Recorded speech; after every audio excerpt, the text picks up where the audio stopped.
नमस्कार दोस्तों, कैसे हैं आप। मैं उम्मीद करता हूं सब अच्छे होंगे। आज जो हमारे ये टू द पॉइंट प्रोग्राम है, ये एक विशेष टिप्पणी के साथ शुरू होगा। आज का जो हमारा प्रोग्राम है, उस प्रोग्राम में हमने बात करी है ऑस्कर अवार्ड की, जो हाल ही में बहुत चर्चा में है और शायद भारत के लिए बहुत ज़्यादा गौरवान्वित बात है कि भारत में दक्षिण भारत के क्षेत्र में जितने भी कलाकार हैं उन्होंने बहुत अच्छा रोल निभाया इसमें। और 95वां ऑस्कर अवार्ड में जो दबदबा रहा वो तमिल और तेलुगु भाषाविदों का जो है दबदबा बना रहा। ये प्रति एक वर्ष अवार्ड होता है, ऑस्कर अवार्ड होता है। ये अमेरिका में एक अवार्ड है। आज हमारा फोकस ऑस्कर अवार्ड पे नहीं है। आज हमारे इस प्रोग्राम का फोकस है ऑस्कर अवार्ड के साथ साथ कि किनको मिला है उनके बारे में जानकारी देना। ठीक है, तो हमारा सीधा जो पॉइंट है वो है एक डॉक्यूमेंट्री फिल्म है नेटफ्लिक्स की, 41 मिनट की एक छोटी सी फिल्म है ये। ठीक है, जो द एलिफेंट विस्पर्स, यानी इसे कहते हैं कानाफूसी, हाथियों की कानाफूसी। ठीक है, एक डॉक्यूमेंट्री का नाम है, शॉर्ट मूवी है। ठीक है, द एलिफेंट विस्पर्स, तमिल भाषा में डॉक्यूमेंट्री लिखी गई है। और इसकी जो राइटर हैं, जो लेखक मतलब डायरेक्टर फिल्म मेकर हैं, वो कार्तिकी गोसाल वेस है। हम इस पर थोड़ा ध्यान देना चाह रहे हैं कि हम कुछ बातें ऐसी होती हैं जिनको हम अच्छे तरीके से नहीं सीख पाते और ना ही हम उनकी जानकारी होती।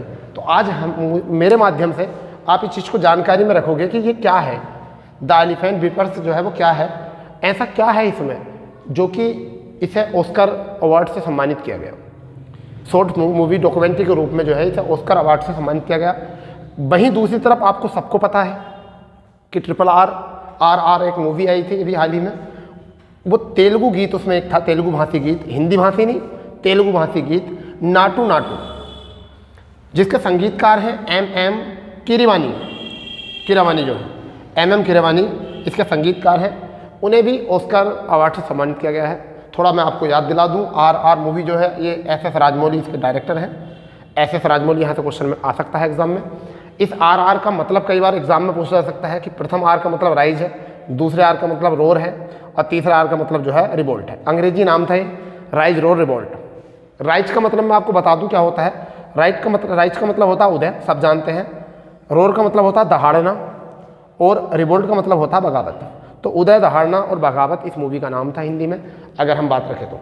अब हम सीधा लेकर आते हैं कि द एलिफेंट विस्पर्स क्या है, यानी कि हाथियों की कानाफूसी क्या है, जो तमिल भाषा में एक डॉक्यूमेंट्री है जो कार्तिकी गोसाल वेस ने इसको लिखा है। देखिए ज़्यादा उम्र नहीं है इनकी, 36 साल एज है और ये फिल्म मेकर हैं। और इन्होंने ऐसी फिल्म लिखी, शॉर्ट फिल्म, कि उन्हें ऑस्कर के लिए सम्मानित किया गया।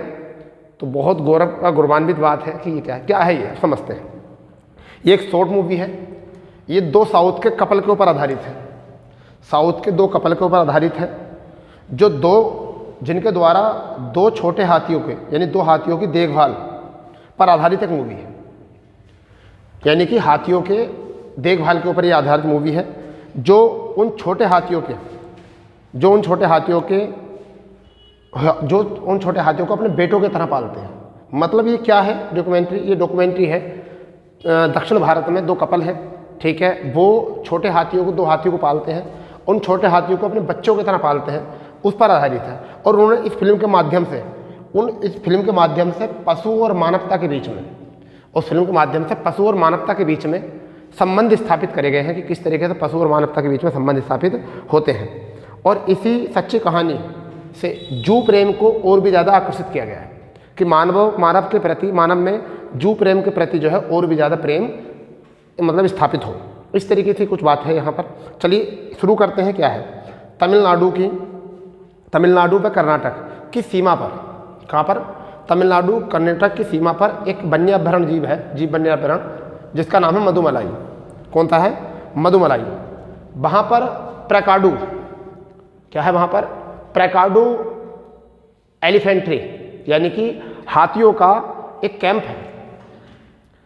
प्रकाडू हाथियों का कैंप है जो एशिया का सबसे पुराना कैंप है। दोबारा समझेंगे, तमिलनाडु और कर्नाटक की बॉर्डर पर मधुमलाई अभ्यारण्य के नाम से एक अभ्यारण्य है, जहाँ पर प्रकाडू एक हाथी कैंप है, एलिफेंट कैंप है, जहाँ पर हाथियों, एशिया का सबसे पुराना एलिफेंट कैंप है।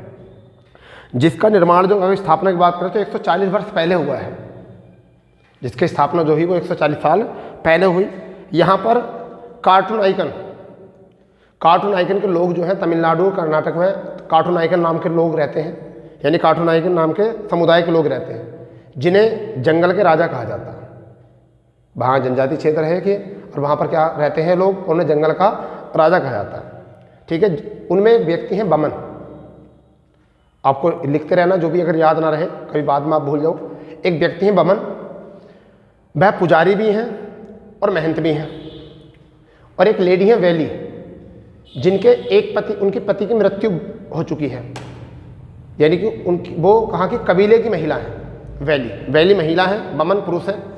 तो बमन जो है वो शादीशुदा नहीं है, कंवारे हैं, और वैली शादीशुदा थी, मगर उनके हस्बैंड को बाघ के द्वारा मार दिया जाता है। अब के दोनों ही जो हैं ये बड़े सच्चे प्रेमी हैं। ठीक है, एक वन विभाग से फ़ोन आता है, वन विभाग से इनके पास फ़ोन आता है। ठीक है, क्योंकि ये हाथियों के, इनके पूर्वज भी हाथियों की देखभाल करते थे, पहले से जंगल में रहते थे। यही वन विभाग से एक फ़ोन आता है कि एक हाथी का बच्चा इनको दिया जाता है, जिसकी देखभाल के लिए इन दोनों को चुना जाता है। जिसकी देखभाल के लिए इन दोनों को चुना जाता है। उस छोटे से बच्चे का नाम है रघु। उस छोटे बच्चे का नाम जो है वो क्या है, रघु है। ठीक है, उसकी हालत इतनी नाजुक है, इसकी हालत इतनी नाजुक है कि बहुत नाजुक है, क्योंकि उसकी पूँछ को कुत्तों ने काटा, घायल कर दिया उसको, और वो उसी पीड़ा से अपने कैंप से जो भ्रमित हो गया, अपने मतलब जो झुंड था उससे अलग हो गया। ठीक है, बहुत कोशिश की गई, परंतु वो सही तरीके से अपने कैंप में पहुंच नहीं सका। हुआ क्यों? क्योंकि रघु की जो माँ थी उसकी मृत्यु पहले हो चुकी है, क्योंकि बिजली के झटकों से उसकी मृत्यु हो गई है। रघु, मैं बच्चे की बात कर रहा हूँ, हाथी के बच्चे की, उसकी जो माँ है उसकी मृत्यु पहले हो चुकी है और बिजली के झटकों से उसकी मृत्यु हो चुकी है। ठीक है, तभी बमन और बैली को ये बच्चा सौंपा जाता है, और ये बच्चे को सौंपते जो है वो उसका बचपना से उसे थोड़ा सा मतलब अच्छा तरीके से अपने बच्चों की तरह पालते हैं। अब 3 साल बमन और बैली को इसे पालते पालते हो चुके हैं। अब रघु बड़ा हो गया है। रघु क्या हो गया है? अब बड़ा हो गया है। ठीक है, और परिवार का हिस्सा बन गया। अब क्या है, बमन और बैली के परिवार का हिस्सा बन चुका है। ठीक है, अब क्या होता है कि बमन जो है वो रघु के गले में घंटी बांध देते हैं। बमन रघु के गले में घंटी बांधते हैं, जिससे कि कभी भी अगर रघु भटक जाए तो उस घंटी से उसे खोजा जा सके, क्योंकि उसकी देखभाल वो स्वयं नहीं कर सकता, अपनी देखभाल स्वयं नहीं कर सकता। इस वजह से बमन काफ़ी लंबे समय से जंगल में रह रहे हैं। वह अपना भोजन जंगल से ही प्राप्त